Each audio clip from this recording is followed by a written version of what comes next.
Mais je crois qu'on va avoir du nebel demain, du brouillard, oui. Ça va donner du brouillard. Et il faut tourner à droite, là. Je sais, monsieur Pelt. Ah, je croyais que vous alliez tout droit à Metz. Mais non.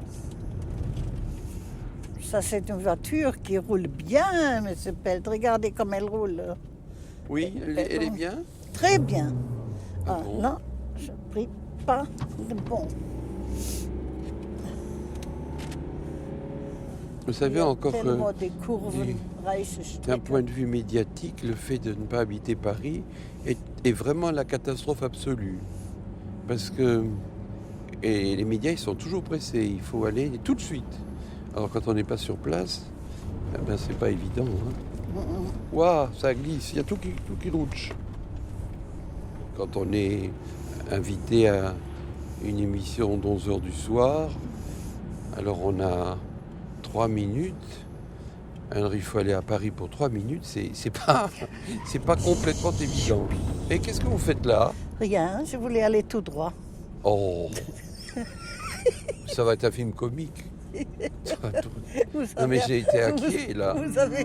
Oh non, monsieur Pell. Oh.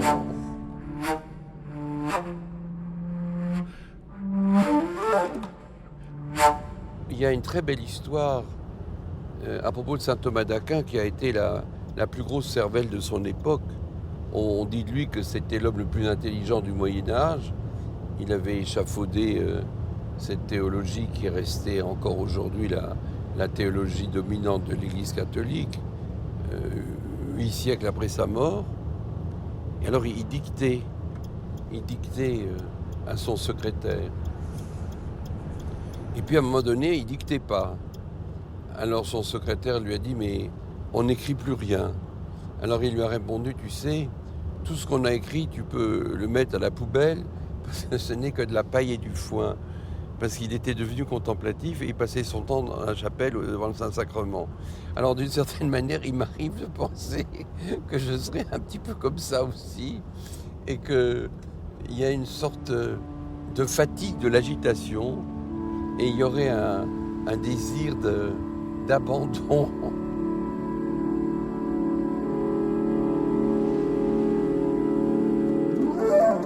Vous savez, chers amis, si on avait parlé de protection de la nature à nos arrière-grands-parents, ils auraient tout de même trouvé cette idée très saugrenue. Parce que leur problème, c'était plutôt de se protéger de la nature quand elle faisait des grandes colères, des tempêtes ou des inondations ou des catastrophes naturelles de toutes sortes. Et pour s'en protéger, eh bien, on l'apprivoisait. Se la mettre de son côté, la nature. Trouver ses secrets. Savoir qu'elle peut guérir et comment elle fait pour cela.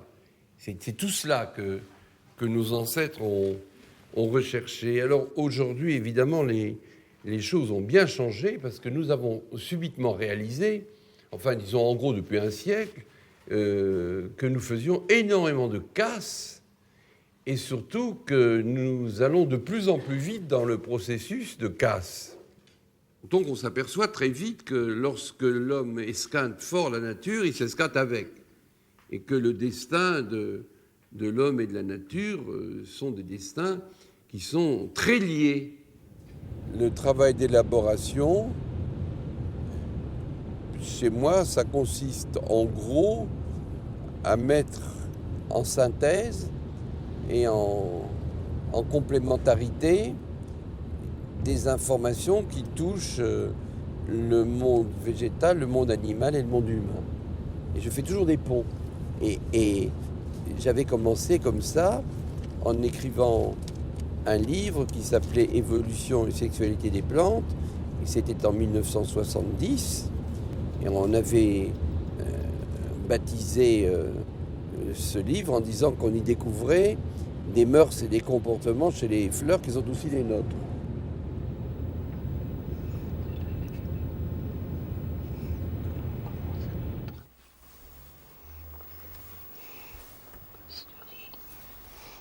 Non.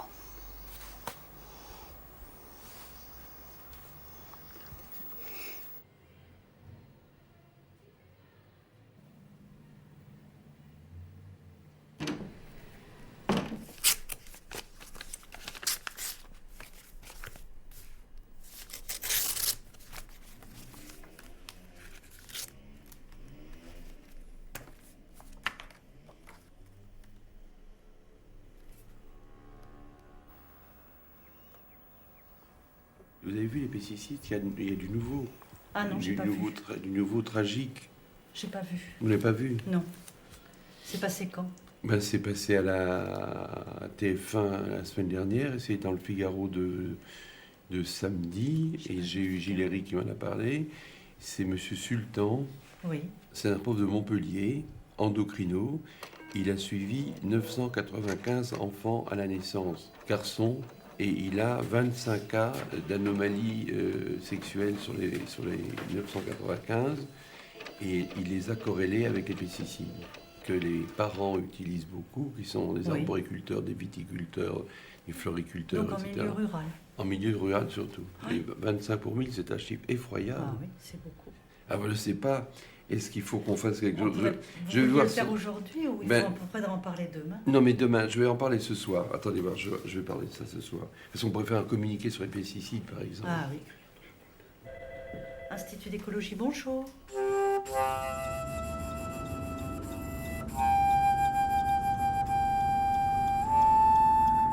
Comme je fais de l'écologie générale, alors je suis obligé de travailler sur des sujets extrêmement différents, ce qui est pas très confortable pour un scientifique qui voudrait être le spécialiste pointu d'un sujet précis.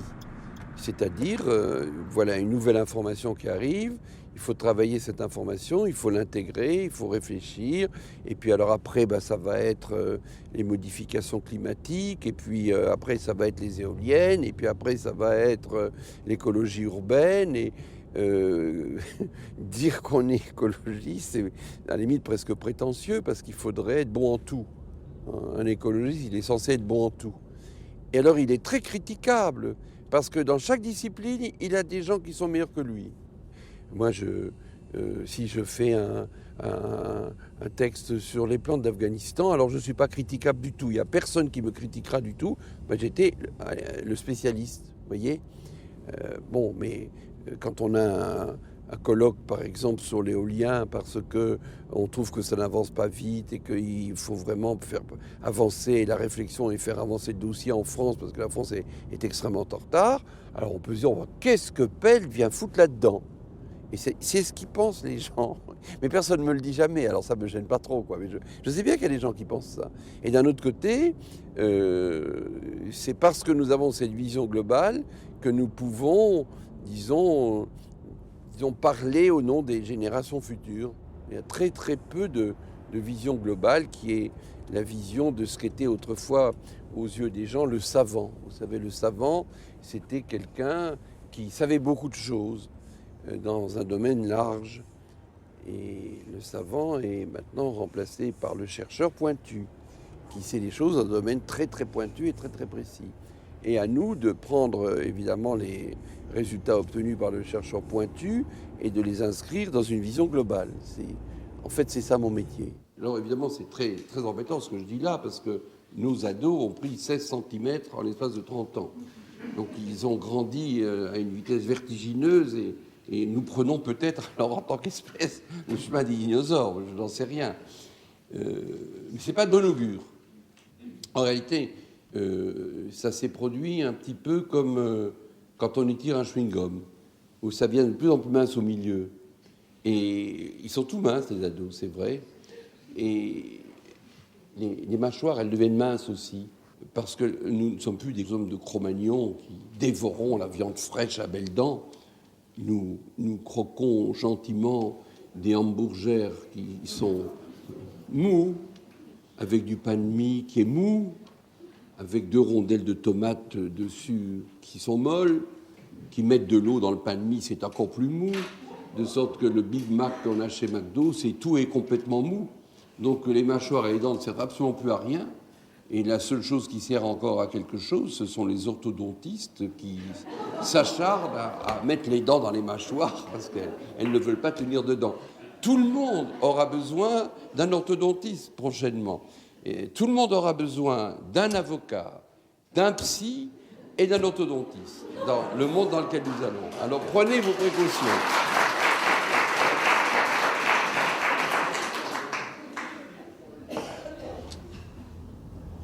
Madame Moll, dites-nous ce que vous avez pensé de la conférence d'hier. Quand il parle des jeunesses et de la vie sociale et de tout ça. Ça me plaît. Hein. Et comment vous avez trouvé le public? Le public était très bien parce qu'il en rit quand M. Pelt il a dit des petits trucs de humour, vous savez. Et là, on voit le public quand qu'il ne rit pas. Alors, ça ne vaut même pas la peine qu'on se fatigue parce que les gens là sont très durs. Mais là, hier, ils n'étaient pas durs du tout et c'était très bien. Quand on raconte les histoires des McDo, ça marche toujours très bien. Toujours très bien, oui.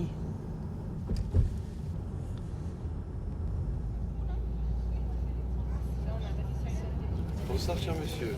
Ah, vous avez deux. Alors dites-moi, qu'est-ce que je marque? Enfin, ça dépend de vous aussi, Jean-Marie. Peut-être qu'il y a des jours où vous êtes moins en forme, vous avez moins l'énergie pour faire rire les gens. J'ai toujours la même énergie quand je fais des conférences, parce que l'énergie me vient à travers le contact du public. En cela, je fonctionne un peu comme un artiste, il faut dire. Comme vraiment idéal de pouvoir vous avoir durant cette manifestation. Il faudrait faire une conférence. Oui, alors ça se déclinerait Comme effectivement ça, et puis peut-être par une conférence, voire une intervention lors d'une table ronde Oui, avec oui, d'autres intervenants. Par deux jours. Tout à fait, Oui. mais suivant bien sûr votre disponibilité. Voilà. Et puis aussi le fait que j'aime bien les gens. Je ne pourrais pas du tout avoir une vie solitaire. Je dépérirais tout de suite. Est-ce que cet amour des gens est un moteur quand vous écrivez? Ah oui, oui, oui. Ah oui, oui. Ça vous, Ah oui, vous y oui, pensez? oui. Ah oui, oui, oui, oui. Ah non, non, mais ça c'est quelque chose que vous pensez tout le temps. C'est très drôle quand vous écrivez, sans vous le dire clairement et consciemment, vous triez ce que vous allez dire en pensant continuellement aux gens. Ça c'est bien. Si vous dites ça c'est bien. Vous voyez, je viens de regarder à l'instant l'histoire de la lionne qui a adopté une antilope. Alors ça, je le lis en double, si vous voulez. Je lis pour l'intérêt que ça a pour moi et en même temps parce que ça sera beau à raconter. Mais je raconte, dans le sens alors premier du terme, une tradition, quelque chose que j'ai reçu et que je recommunique. Mais sans ça, sans tout ce qui sont les anecdotes pas forcément superficielles qui émaillent pratiquement la vie de tous les jours, je serais sec. Alors vous me direz s'il fallait mettre le dernier chapitre ou pas. Voilà. Comment? Ce livre-là, ça va vraiment beaucoup toucher. C'est bien. Donc je l'ai écrit pour vous. Ah, sûrement, hein. C'est vrai? Je l'ai écrit pour vous. Je l'ai vraiment fait comme ça. Ouais. Oui, je ne l'ai pas fait pour moi. Il m'a été très, très pénible de le faire. Bah oui, oui, j'ai senti. Oui. Oui, oui. Bah oui, c'est. Oui, oui. Laborieux à faire. Bah oui, Je ne pourrais pas débattre intellectuellement. Je ne sais même pas si je suis vraiment un intellectuel. Et je ne peux pas me balader dans les idées pures si elles ne sont pas enracinées dans ce que m'a expliqué mon grand-père, mon père, mes amis, mes professeurs, tous les gens que j'ai rencontrés toute ma vie, Robert Schuman, etc. C'est dans ce terreau. Et si j'ai pas ça, dans les idées, je ne suis pas bon du tout. Dans les idées pures, je ne suis pas bon du tout. J'ai besoin de... C'est pour ça que je regarde beaucoup la télé, par exemple. Parce que j'ai besoin d'être dedans comme sont les gens. Et quand je leur raconte des histoires, c'est ce qu'ils ont vu à la télé la veille. Et donc ils se retrouvent. Et donc on a un point d'ancrage qui est tout à fait naturel parce qu'on vit dans le même monde, effectivement. Voilà, c'est comme ça que ça fonctionne.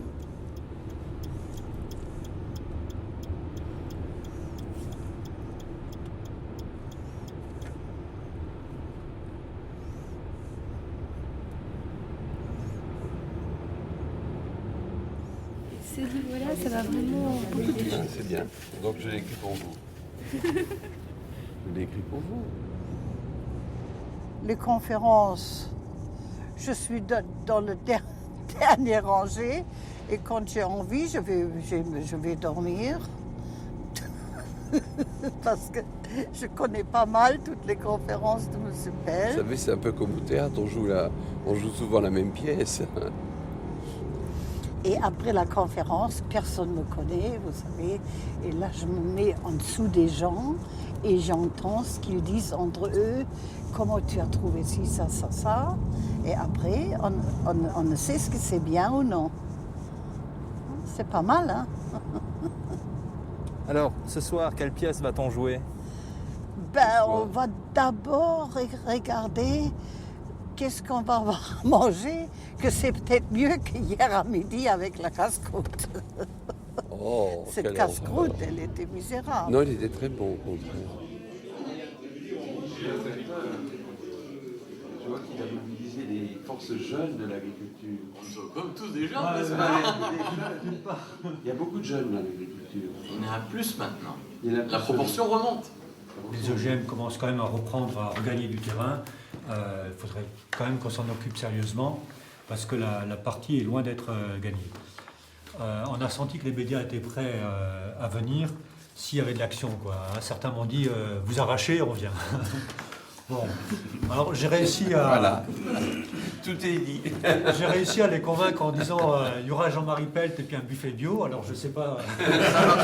Ça marchait aussi. Je sais pas qui. Ne fâche personne. Mais tout le monde a répondu à peu près présent. Et puis je crois que l'impact qu'on a eu était intéressant. Je vois que vous êtes toujours très préoccupé par les OGM. Les OGM occupent la moitié de ma vie pratiquement depuis 6 ans. Ah oui, quand même. Alors je suis aussi très préoccupé par les OGM. Il y a un processus qui est pratiquement toujours le même, où on fait une découverte nouvelle, technologique, scientifique, on l'applique, on dit c'est très bien, on fonce bien en tête, et puis tout d'un coup, 20-30 ans plus tard, on est dans le lac. Moi, je suis producteur de fruits en bio, je suis à la Confédération paysanne, et je peux te dire que si demain on me propose des OGM qui tournent, je prends. Tu vois ? La seule différence entre les OGM d'aujourd'hui, c'est que c'est des OGM pour faire du fric sur des problèmes qui ne sont pas maîtrisés. Demain, si on arrive à faire des OGM de résistance à la tavelure, de résistance, je sais pas moi, à la rinco, à la septo et tout, alors là, je vais te dire, cela, je prends. Alors moi, ce que je veux, c'est qu'on fasse de la recherche là-dessus. Le seul problème, c'est que ça ne générera pas beaucoup de fric. Au contraire. Au contraire, parce que ça en fera perdre de l'argent. Donc les boîtes qui sont... C'est ça que je regrette, moi, c'est qu'une partie de la recherche, une grosse partie de la recherche, elle est financée par du privé. Donc forcément, le genre d'OGM qu'on voudrait qu'ils soient étudiés, bah, elles ne seront pas, quoi. On fonce dans la chimie, mais il y a aussi des choix à faire sur les voies de recherche. Et la voie, c'est peut-être pas l'OGM, mais c'est peut-être étudier comment les plantes se comportent les unes avec les autres. Oui, Charmy, il y a le problème du brevet. Il faut, oui, faut non, bien mais- comprendre que le problème du brevet est D'accord. très très important dans la mécanique. C'est que si maintenant demain Monsanto ne pouvait plus breveter ses semences, à mon avis, il ne ferait plus de transgénique, parce qu'il n'y aurait plus aucun intérêt, l'intérêt disparaîtrait. Et ce qui est important, c'est de pouvoir breveter quelque chose et d'en avoir la propriété pendant longtemps. La science est très liée aux intérêts économiques. Vous comprenez, si maintenant j'avais brusquement, par un miracle de la science, 40 ans de moins et que je recommence ma carrière, je ne pourrais plus la faire comme je l'ai fait. Maintenant, un scientifique, il ne peut faire son métier que s'il est payé par des grandes compagnies. Autrement, il ne peut pas faire son métier, il n'a pas les moyens de le faire. Alors, ce qu'il faudrait évidemment imaginer, c'est que la science fondamentale avance avec des crédits publics et que toutes ces recherches que vous évoquez là se fassent sur des fonds publics. Toutes les discussions qu'on a autour de la manière de produire, d'accepter ou non les OGM, d'industrialiser l'agriculture ou non, ne peut pas faire l'abstraction du débat politique. On veut faire quoi? De l'humanité, quoi. Parce qu'on fait partie des 2% des agriculteurs mécanisés de la planète. Entre nos copains de la Cordillère des Andes ou de l'Himalaya ou du Burkina Faso, on a des écarts de productivité qui vont de 1 à 2000. Mais le dénominateur commun, c'est cette fameuse règle de l'OMC. Enfin, la soumission à l'OMC.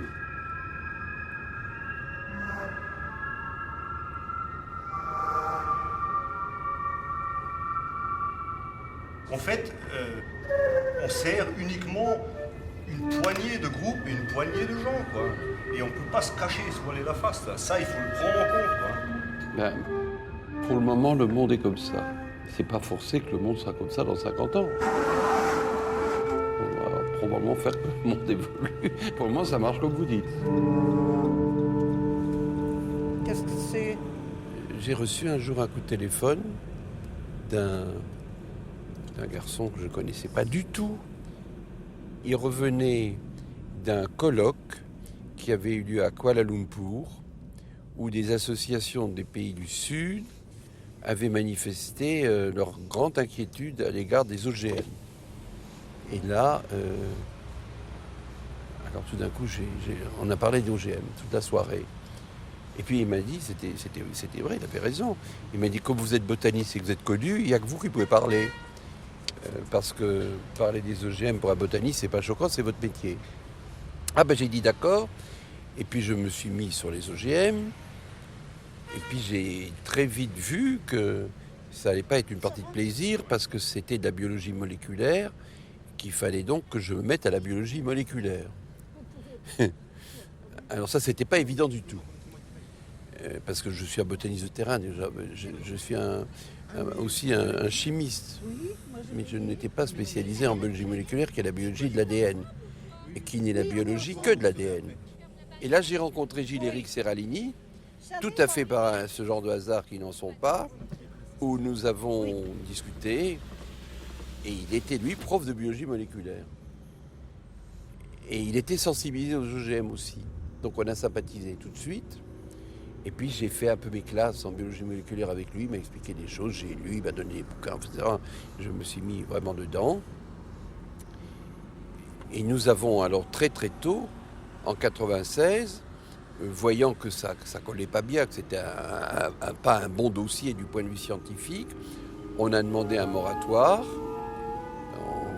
On a fait signer à 150 scientifiques européens, c'est-à-dire on a demandé qu'on ne rentre pas dans les OGM avant d'y voir un peu plus clair. Et notre propos, c'est d'éviter que dans 30 ans, on se heurte à des quantités d'effets pervers des OGM. Donc on pose des questions aujourd'hui.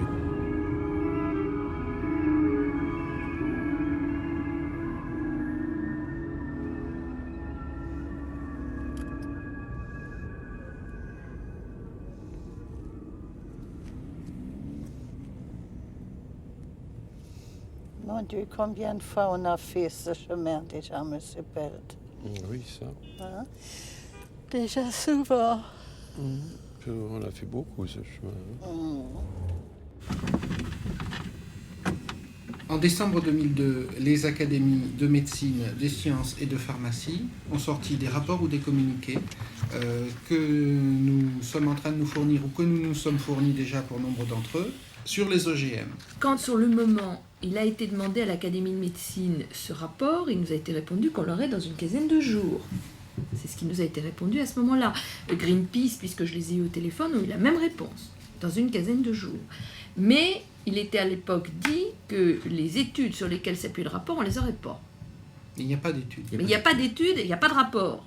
Alors c'est quand même extravagant. Là, c'est du mensonge organisé. C'est du mensonge organisé, c'est une supercherie cette affaire-là.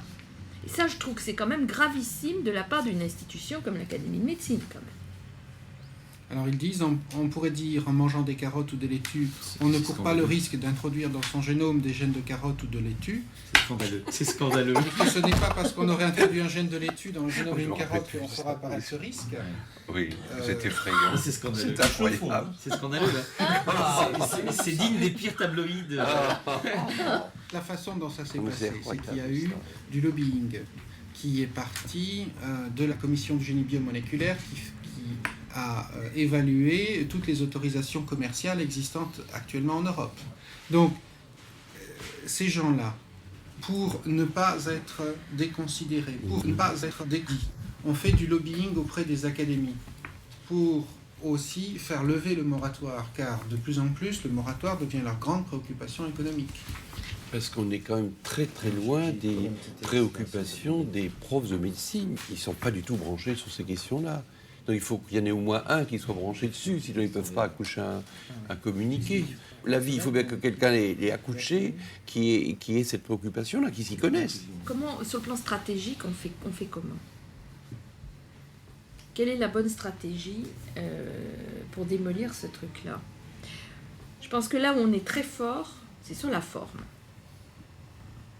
C'est-à-dire sur le fait que, 1, il n'y a pas de rapport, que 2, il n'y a pas d'études nouvelles, que 3, ils n'ont pris qu'une des opinions univoques pour traiter leur sujet. Et que par conséquent, c'est pas digne. Et biaisé dans la mesure où c'était ceux qui avaient déjà fait voilà. passer les OGM. Donc ce n'est pas digne d'Académie de médecine ou d'Académie des sciences de travailler comme ça. Quelles sont les études? Quelles sont les bases sur lesquelles vous vous fondez? Vous dites qu'il y a de nouvelles études sur la santé, où est-ce qu'elles sont? Vous dites que 100 000 personnes en ont mangé. Comment les avez-vous sélectionnées? Comment savez-vous que c'est celles-là et pas les autres qui les ont mangées? Voilà, moi, si vous voulez, donc on est vraiment dans la validité scientifique. Ils vont bien être obligés, si on les titille un peu, ils vont bien être obligés de répondre là-dessus. Je sais pas, hein. Leur politique, c'est l'ignorance de la critique. Non, mais l'idée, il faudra que cela passe. C'est-à-dire qu'il faut qu'en effet, ce que nous allons dire soit effectivement repris. Parce que si c'est pas repris, ça sert à rien. Alors qu'il y a peut-être à faire, comme dit Corinne, la provoque. La provoque, effectivement, ça marche mieux de point de vue médiatique. Sinon, on va faire un très beau texte qui passe sur le mode scientifique. Oui, sur le scientifique, oui, d'accord. Dire que ce n'est pas scientifique. Dire que c'est l'Académie des sciences, c'est quand même...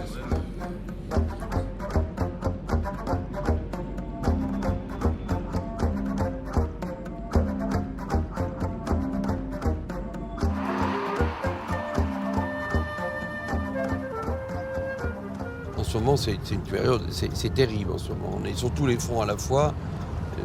Il y a des problèmes partout. L'écologie, ça se porte plutôt pas bien. Alors, il me manque ce temps de récupération intérieure. Et ça, je l'ai quand je suis au jardin, par exemple. C'est très, très lié. Ou bien je l'ai quand je rentre tard le soir et que je vois le ciel. Ou bien je l'ai quand je suis dans ma chambre. Ma chambre, elle est sanctuarisée. C'est une chambre toute simple, mais quand je rentre dans ma chambre, c'est le sanctuaire, je ne travaille jamais. J'emmène jamais un papier ou jamais un document ou jamais quoi que ce soit dans ma chambre. Mais il faut savoir que bon, ces états, disons, un peu contemplatifs, un peu mystiques, ce sont des grâces. Thérèse d'Avila, elle appelait ça des faveurs. Elle disait, aujourd'hui, j'ai pas été favorisée quand ça ne s'était pas produit. Mais dans le commun des jours ordinaires, on est pris par le rythme de la prière. Moi, je prie le soir, toujours. Et alors, quand c'est très chargé, je me réfugie dans ma petite famille spirituelle. Alors, ma petite famille spirituelle, c'est 3 personnages seulement. C'est Jésus et Jean, parce que je suis très, très proche de Saint Jean, qui était très affectueux, très affectif, et puis la Vierge Marie. Et quand tout le monde s'était tiré, puisque tout le monde s'est tiré naturellement, comme ça se produit quand tout va mal, il restait au pied de la croix, il restait Jean et Marie. Et c'était les seuls qui étaient restés fidèles. Alors c'est avec eux que je fais une petite famille comme ça. C'est ma petite famille. Je l'ai toujours eu, ça. Vraiment, ça fait partie de ma vie de toujours. Pas la petite famille. La petite famille, elle est venue beaucoup plus tard, lorsque j'ai approché la personne de Jésus. De quelle manière? Ça, c'est venu quand j'ai eu cette période très difficile, il y a 25 ans, quand mes parents sont morts. J'ai eu une grande dépression. Mais j'étais toujours branché sur le spirituel. Ça ne m'a jamais manqué. J'écrivais des textes. Dans les bistrots, j'écrivais des textes. Je me sentais très seul, qui s'appelaient « Dialogue sur la tendresse de Dieu ». Alors j'ai écrit un grand nombre de dialogues sur la tendresse de Dieu et je les ai tous perdus. Je ne les ai jamais pu retrouver. Je ne sais pas où ils sont passés. Et là, la personne humaine de Jésus qui a été maltraité comme il a été maltraité, qui n'a pas mérité d'être maltraité comme ça, mais est devenu très très proche. C'est-à-dire que je suis passé en quelque sorte de l'Ancien au Nouveau Testament. Un passage que font très peu de gens. Je suis très frappé que cette approche de la personne de Jésus n'est pas la démarche première des chrétiens. l'évangile, c'est d'une certaine manière une invitation à la vie et pas une invitation aux rigueurs de la loi et du châtiment. Et moi, j'ai été élevé dans ce catholicisme du début du siècle où il y avait toujours la peur du péché, la peur de l'enfer, la culpabilité. Et je crois que c'était pas bien. Et je crois surtout que c'était pas évangélique. Et je suis complètement libéré de tout ça. Aujourd'hui, je pense souvent à ça quand je me remémore le passé. Et je pense que l'évangile est extraordinairement libérateur pour la conscience, qu'il est un appel à un engagement personnel complet, qui n'est pas d'abord un système de pensée philosophique où il y a d'un côté le permis, de l'autre côté le défendu, d'un côté le bien, de l'autre côté le mal, où il y a ces attitudes extraordinaires par rapport à la prostituée ou par rapport à la femme adultère, qui étaient des attitudes extraordinaires à l'époque, et qui donc nous ouvrent à une très grande liberté intérieure. Alors je vis tout ça avec ma petite famille. Enfin, c'est le christianisme, c'est une belle religion. C'est dommage qu'elle marche si mal. Mais je pense que je suis assez d'accord avec ce que disait peu de temps avant sa mort Théodore Monod. Il m'a dit, au fond, Jean-Marie, le christianisme, on sait bien garder de l'essayer, parce que probablement ça marcherait. Et il le pensait vraiment. Et moi, je pense ça aussi. Je pense ça tout à fait. Et un autre de mes copains, Roger Klein, dit, oh, bah, tu sais, de toute façon, le christianisme, il n'a pas encore commencé. Alors je pense ça aussi, d'une certaine manière.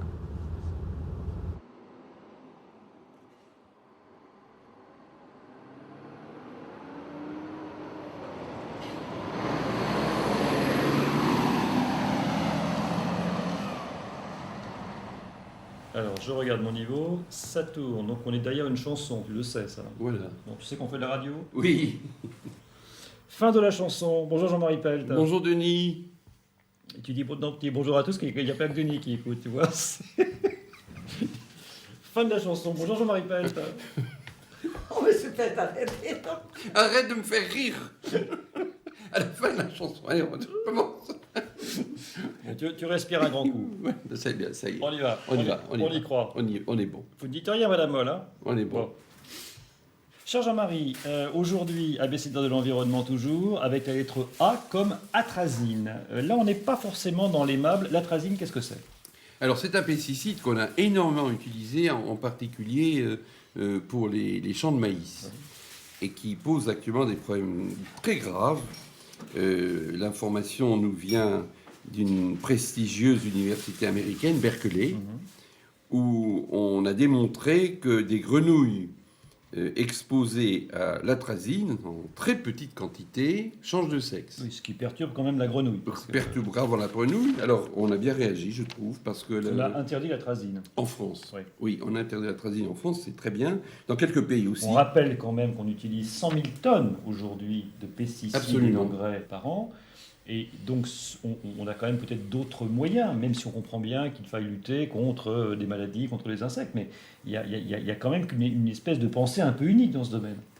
Oui, nous allons moins vite et avec moins de résolution qu'un grand nombre de pays européens, dont je pense à l'Allemagne, je pense à la Suisse, l'Italie en particulier, qui développe très rapidement l'agriculture biologique, et les pays scandinaves. Et dans ces pays-là, les quantités de pesticides chutent nettement d'année en année. On voit très bien les chiffres. On a des réductions de pesticides très importantes. Et il faut absolument réduire les quantités de pesticides avant qu'il soit trop tard. Bon, bah écoutez, en tout cas, cette émission est garantie sans pesticides. Jean-Marie Pelt, peut-être aussi, je ne sais pas. Je ne sais pas si vous avez trop de pesticides.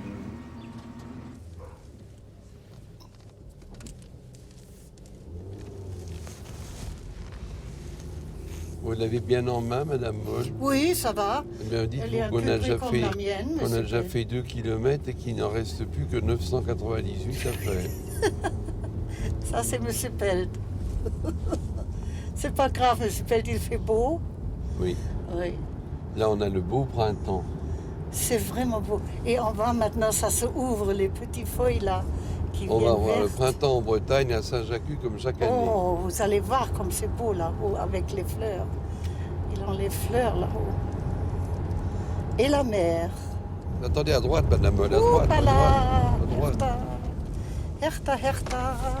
C'était tellement bien. Il y a tout qui rouge alors. Ah, il a les mots qui conviennent. Ça, c'est un vrai de chez nous.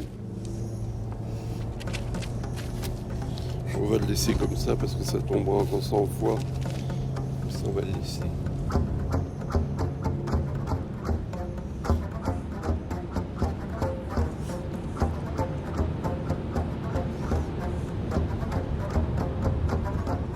Mais je suis heureuse dans les voitures, vous savez. Hein.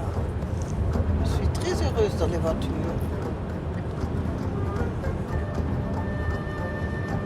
Si moi je peux plus conduire une voiture, je vais mourir. Oui, probablement oui. C'est vrai ça. Hein?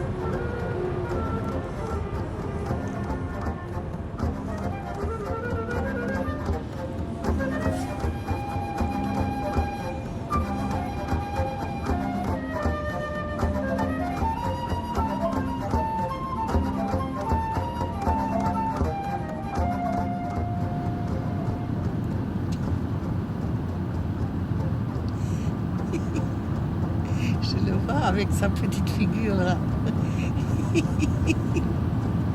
Dans la classe. Il fait attention sur les kilomètres. Ça passe encore assez vite. Bientôt on est à Rennes maintenant.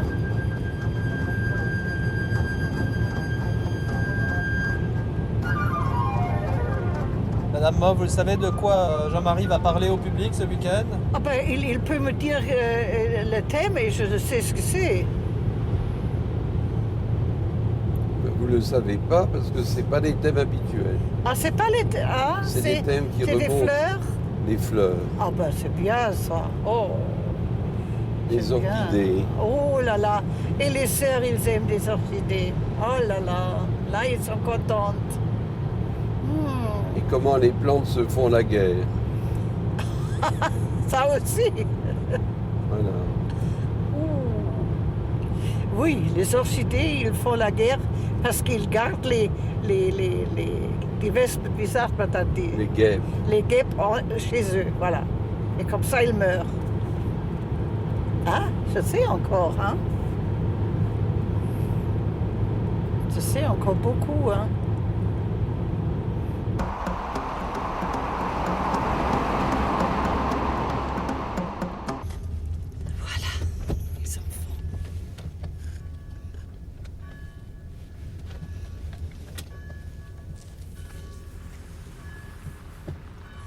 Les sœurs, on est arrivés. Oh ben voilà, on est chez nous là. Chez nous. On connaît bien. Regardez, voilà les cyprès de Lambert, dans quel état ils sont, c'est pas incroyable. Oh, ils ont tout Ils ça. étaient magnifiques, ces Oh, cyprès. que c'est dommage.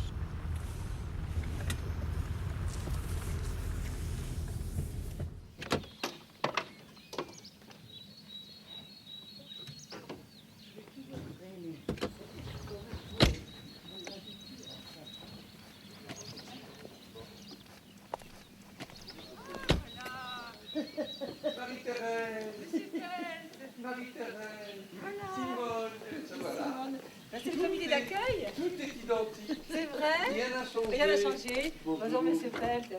Madame Moll, vous avez fait le bon voyage? Oui, très bien. Voilà. Et nous donc. On aime bien dire à Saint-Jacques. Oui, oui, voilà. Cette méchante orchidée a oublié de faire un organe copulateur à sa fausse femelle, de sorte que le mâle, il est frustré. Alors, si vous permettez d'aller vers des audaces inouïes, c'est une masturbation.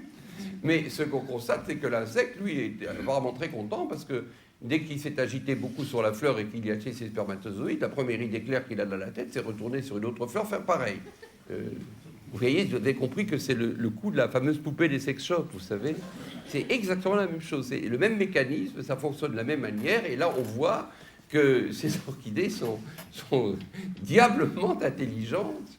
Et voilà qu'on trouve ici les stratégies classiques du sadomasochisme. Vous voyez, il y a la cave, hein, c'est le trou, la cave obscure, le tunnel, les pinces, les crochets, les menottes, enfin tout le bazar classique du sadomasochisme qui est mis ici en évidence.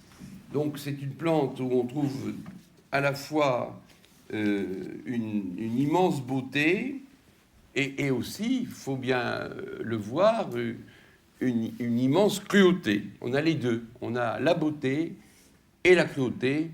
Et c'est pour ça que dans un bouquin, je l'appelais La femme fatale, parce qu'elle est effectivement fatale. Complètement mystifié, il se précipite sur ce faux semblant et fait l'amour avec lui, au point d'y laisser le plus consciencieusement du monde ses spermatozoïdes.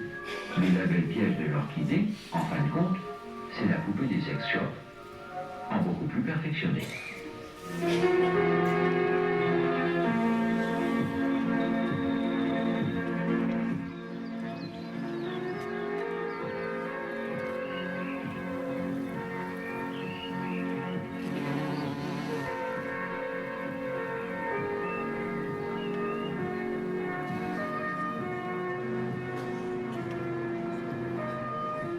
Ce qui est blanc sur la mer, c'est de l'écume, là, qu'on voit, à droite de la troisième aigrette. C'est de l'écume. Oui, c'est de l'écume, c'est pas très beau. Oui, non, c'est de l'écume. Oui, mais c'est l'écume qui rejoint la saleté, donc... mais elle remonte, là, elle est en train de monter, hein, je crois. Oui, elle monte. Oui, je vois. Ah, la mer monte, là? Oui, elle monte. Oui, je crois qu'elle monte. Alors cette énergie de la mer, on ne veut pas s'y attaquer alors? Mais non, je ne sais pas pour quelle raison. Mais on parle aussi d'utiliser les mouvements de la houle. Et oui, ben c'est ça. Ah oui, aussi. Mais sans faire de barrage. Sans faire de barrage, oui. Voilà, c'est ça. Alors ça, où s'en est? Je ne sais pas du tout. Et comment est-ce qu'on peut faire ça? Je sais qu'on dit ça, mais je ne sais pas si c'est vraiment des projets. J'avais pensé à quelque chose tout à l'heure quand vous parliez.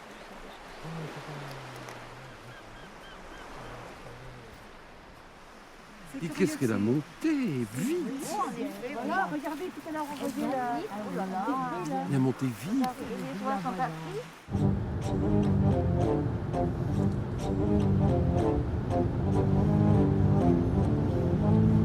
Vous savez, ça me fait toujours plaisir quand M. Pelt, il écrit un livre ou quoi.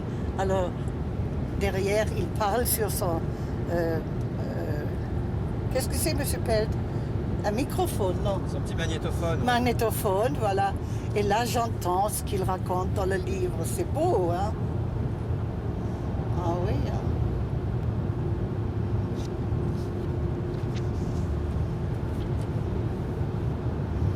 Mais quand il fait sa petite sieste, c'est lent.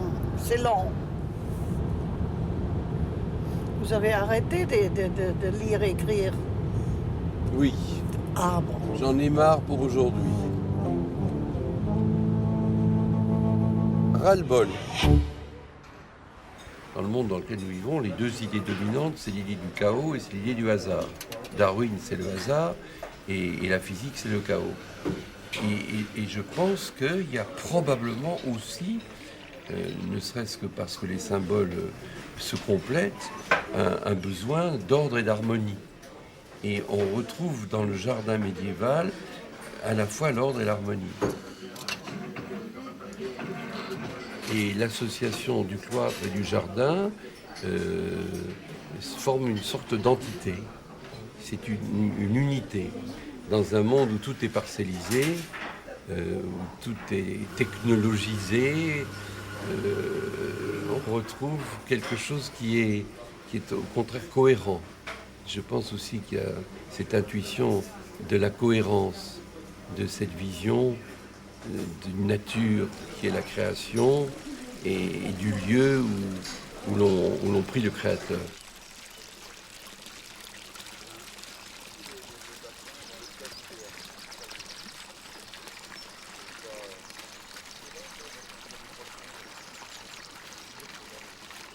Voilà, alors donc chaque espèce ici a été mise dans le jardin, surtout à but pédagogique, de façon à ce que les gens puissent, en se promenant, s'informer sur les plantes à partir des documents que l'on leur donne ou des guides qui y sont là pour faire le tour du jardin. Et d'autre part, c'est un jardin qui nous sert aussi à amener des graines dans les pays du Sud, donc, où œuvre Jardin du Monde pour développer d'autres jardins officinaux. Donc là, on a dans le carré Asie un carré d'armoise de Chine, dont les graines poussent ici, et on informe les gens sur la problématique du paludisme. Et les graines sont amenées après au Honduras, au Burkina Faso, etc., sur les différentes... Il la cultive. Alors on la cultive, et puis ensuite on établit des doses, parce que bon, la plante d'ici peut avoir un taux d'alcoolémie différent. Voilà. Donc vous la prenez en extrait. Donc, et après on étudie sur la galénique en extrait, oui. Ah oui. Effectivement, la pharmacopée sans opium, oui, on va s'installer là, Jean-Marie, pour te montrer un film. C'est le film du Guatemala. Voilà, le film du Guatemala.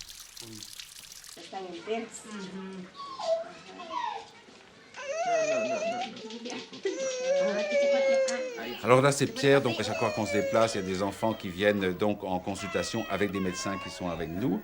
Et bon, pour tous les petits soins comme ça, bon, de conjonctivite, etc., il y a toujours un produit qui peut être instillé dans les yeux, de façon à ce que le lait soit... Il est antiseptique. Il est légèrement antiseptique, mais surtout il est stérile, et puis on peut nettoyer l'œil avec quelque chose, un liquide stérile. Ah d'accord, voilà, oui, c'est tout simplement. Il y a une... voilà, c'est pour nettoyer. Et surtout, notre objectif, c'est très astucieux, ça. Voilà, c'est faire en sorte que les mères de famille, elles puissent agir tout de suite. Et puis comme ça, au moins, on n'a pas des problèmes beaucoup plus graves qui vont nécessiter l'achat d'antibiotiques et choses comme ça. On a du mal à comprendre tout ça chez nous, parce que, bon, chez nous, on va chez le docteur, à la pharmacie, et puis on est remboursé par la sécurité sociale. Voilà. Alors là, il n'y a pas la sécurité sociale, il y a la pharmacie avec des médicaments très chers qu'ils ne peuvent pas payer. Absolument. Et donc, ils n'ont ou ça ou rien. Hein, c'est pire que ça, c'est-à-dire que ils avaient quelque chose avant. Ils ont des plantes, ils ne les connaissent plus. Ils ne les connaissent plus. Il y a une pharmacopée, on est chez des peuples mayas, donc il y a une pharmacopée intéressante à l'origine. Mais malheureusement, les jeunes sont tournés vers Coca-Cola, vers tout ce qui vient des États-Unis, proches, et oublient ou ne communiquent pas avec les anciens. Et d'où l'intérêt justement de l'ethnobotanique. C'est-à-dire alors qu'à la limite, s'il n'y avait pas l'ethnobotanique, il n'y aurait rien du tout. Voilà. Donc l'idée, c'est de conserver les connaissances et de les valoriser sur le terrain. Alors tout ça, c'est en voie très menacé, en voie de disparition, et on n'a pas les moyens humains pour y remédier. Soit en termes d'anthropologie ou d'ethnologie, pour aller au-devant de ces populations-là, pour consigner les savoirs qui sont perdus, et des botanistes, effectivement, pour faire ce travail d'identification et effectivement, de description des plantes qui sont toujours... Tu ne touches pas aux gènes, tu ne fais pas de biologie moléculaire, donc tu n'existes pas. En quelque sorte. Eh ben oui, c'est tragique, mais c'est comme ça. J'aurais très envie de faire ça. Ça me rappelle mon stage en pharmacie. J'adorais faire ça. Oui, c'est passionnant. Hein. J'adorais tripoter les plantes, faire des teintures, etc. Qu'est-ce que j'ai aimé faire ça? Je le referai demain. Hein. Je repartirai là-dedans demain matin. On va entendre comme un seul homme. Ah ben je pars là comme un seul homme, tout de suite. Et je me refais une nouvelle vie. Et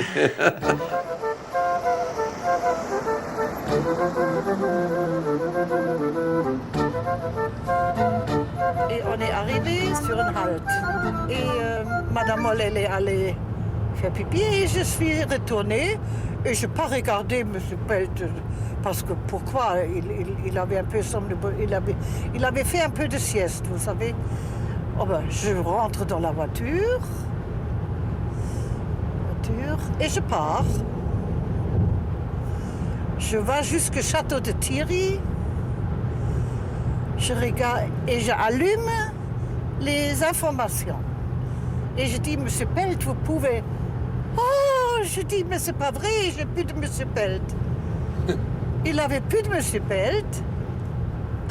Oh là là, c'était quelque chose, hein, Monsieur Pelt. C'était très rigolo. Oui, maintenant, mais le moment-là, j'ai eu... Mais je dis, Monsieur Pelt, vous voulez pas regarder? Oh, je suis pas arrivée à la fin, hein. Et je vu, il est plus là. Terrible. Là, Château Thierry, voilà. Moi, je suis retournée là, dans un tempo. Je n'ai pas regardé les 130, rien. Je crois que j'avais 200 dessus. s'il faisait pas tellement froid, c'était encore pas grave. Mais c'était au mois de janvier, hein, M. Pelt. Oui, c'était au mois de janvier. Il faisait vraiment un vent glacial. Un peu de piment dans la soupe. Oui.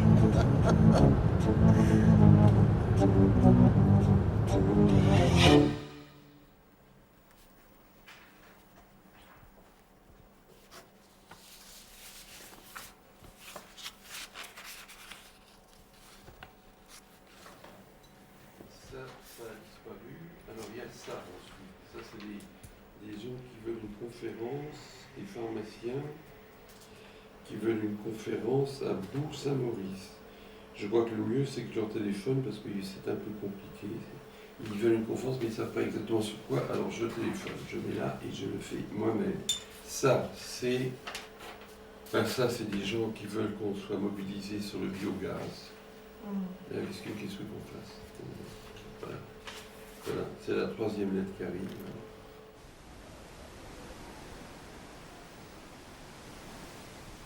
C'est le festival de télévision de Monaco. Donc oui. vous serez président du jury. Et je serai président du jury. Voilà. Bon, très bien, on répond oui. On répond oui, puis je signe. Alors après ça, il y a les mails.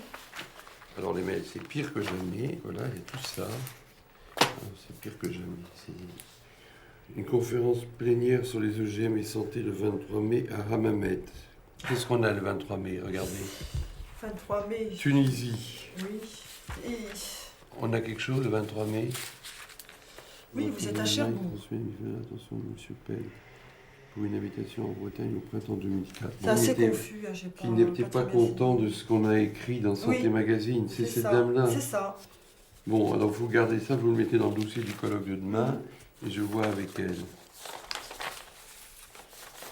Qui c'est cette dame qui voudrait me faire rencontrer André Comte-Sponville? C'est qui?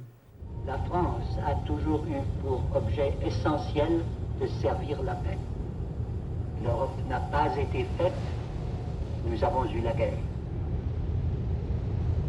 C'est très émouvant d'entendre la voix de Robert Schuman. Sur la fin de sa vie, je le voyais tous les jours. Il était proche de ma famille.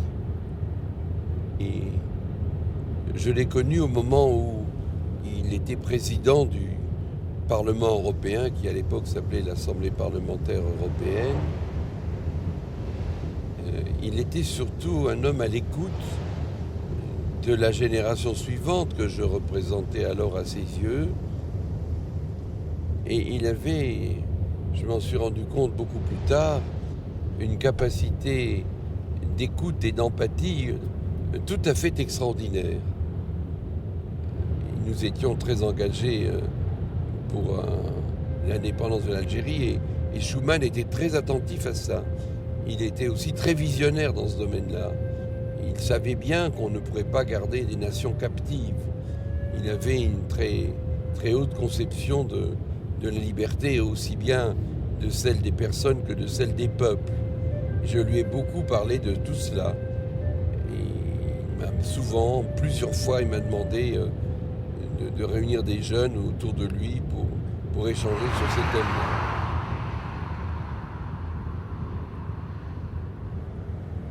Vous étiez étudiant au moment où vous avez connu Robert Schuman. Oui, j'étais étudiant. Donc vous étiez à ce carrefour entre l'apprentissage de ce que vous allez devenir, le métier de scientifique, et la possibilité aussi d'entrer en politique. Oui, qui après... je voulais pas.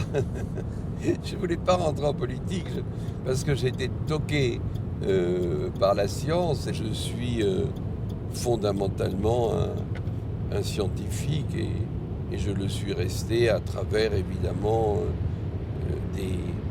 des flirts avec la politique, en particulier lorsque j'étais maire adjoint à Metz pendant 12 ans. Mais ce n'était pas vraiment de la politique, c'était le service de conviction touchant à l'avenir de la ville de Metz, à son environnement, à son urbanisme. Et j'ai vu à cette occasion, disons à petite échelle, ce que pouvait réaliser une équipe soudée sur des convictions fortes, avec une forte volonté politique. L'idée d'une ville écologique, s'imposait avec une grande urgence, non pas parce que l'écologie commençait à être à la mode, mais parce que Metz avait été tragiquement massacrée par des opérations de rénovation urbaine qui consistaient à détruire les quartiers anciens. Et voilà, la promenade qui longe l'eau. Ah oui, on descend, effectivement. Voilà, on descend là et on suit tout le long. Alors ça, nous l'avons fait aussi parce que c'était des gravats, c'était épouvantable. Tout ça était épouvantable.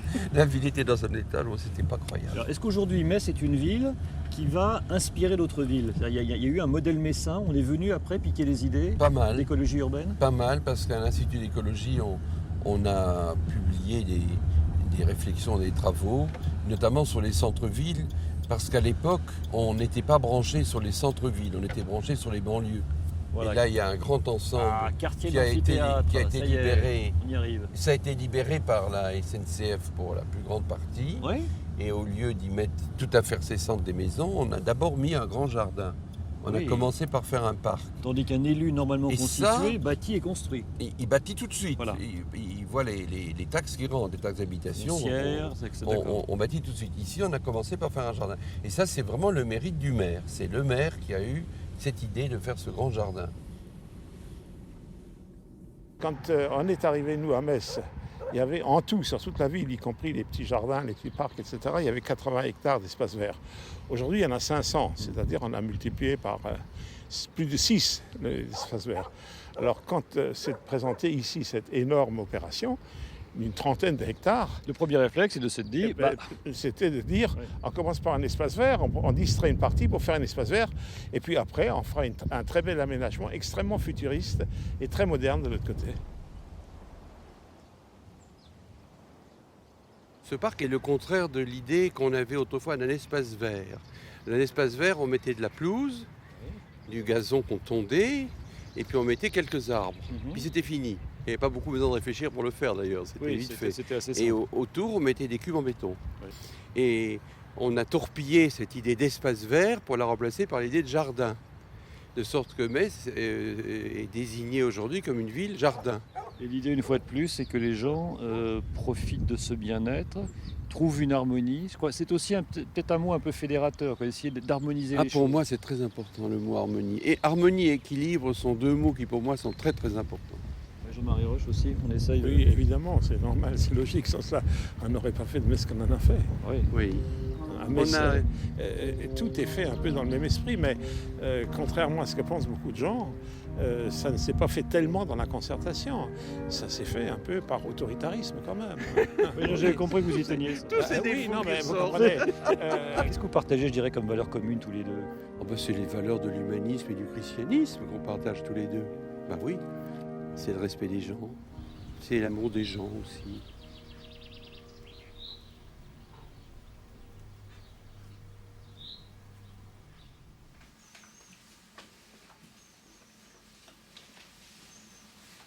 Mon Dieu, j'ai jamais vu cette photo de ma vie. C'est ma mère, c'est pas possible. C'est votre maman. Mais elle est toute jeune. Ça c'est surprenant parce que on a tout d'un coup cette impression que votre mère a été jeune aussi. Oui, parce qu'il n'est pas évident. Mais oui, c'est Moi, vrai. j'avais 38 ans de décalage avec elle. Voilà. Elle est très belle, cette photo. Vraiment, elle est jolie. Elle était belle, ma mère. Je ne m'étais pas rendu compte qu'elle était jolie quand elle était petite. Là, elle a 20 ans.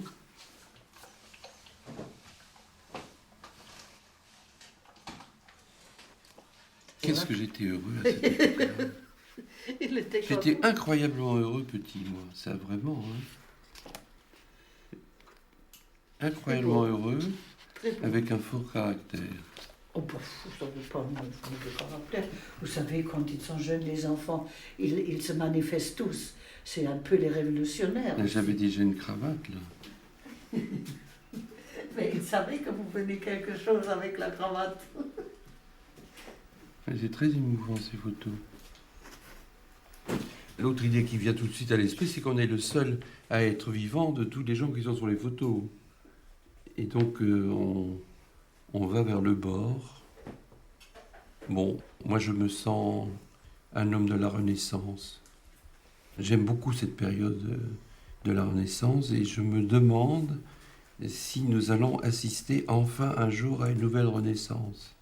Dans le monde, cette fois-ci. Dans le monde. Parce que notre monde est vieux.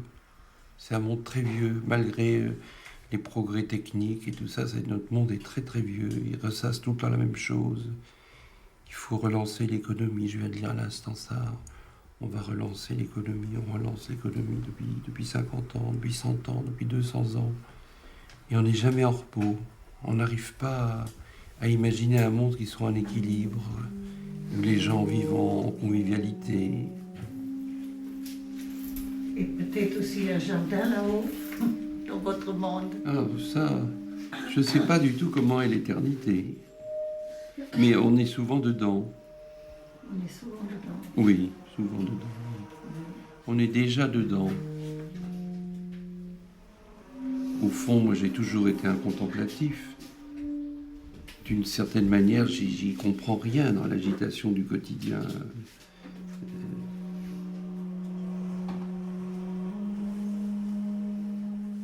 Et tout ça est très mystérieusement contenu déjà dans l'enfant qu'on est, parce qu'on reste toute sa vie l'enfant qu'on a été. Et j'ai eu beaucoup le sentiment que ma vie avait été programmée ailleurs. Et que, en fait, ça s'est jamais passé comme je l'imaginais. J'ai imaginé des quantités de choses qui ne se sont jamais produites. J'ai rêvé de travailler dans les herbiers du muséum, de faire une nouvelle classification des plantes, de faire de la botanique toute ma vie, d'être le plus à l'écart possible du monde des humains que je trouvais encombrant très tôt. Il s'est passé exactement le contraire. Je n'ai pas fait du tout d'herbier au muséum et j'ai été plongé dans la vie sociale, la vie civique, la vie municipale. Ça ne se passe pas forcément comme on le rêve, parce que on est appelé ailleurs.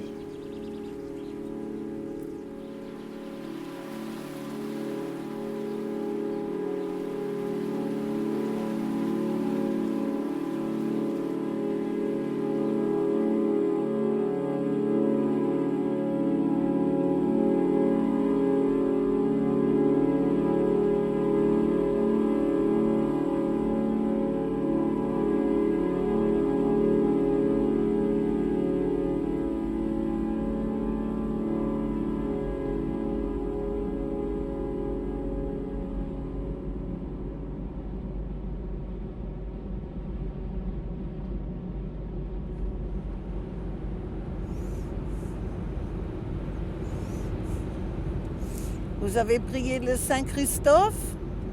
Vous, oui. Moi, oui. Oui, ça ne m'étonne pas. Ça a l'air d'être bien efficace.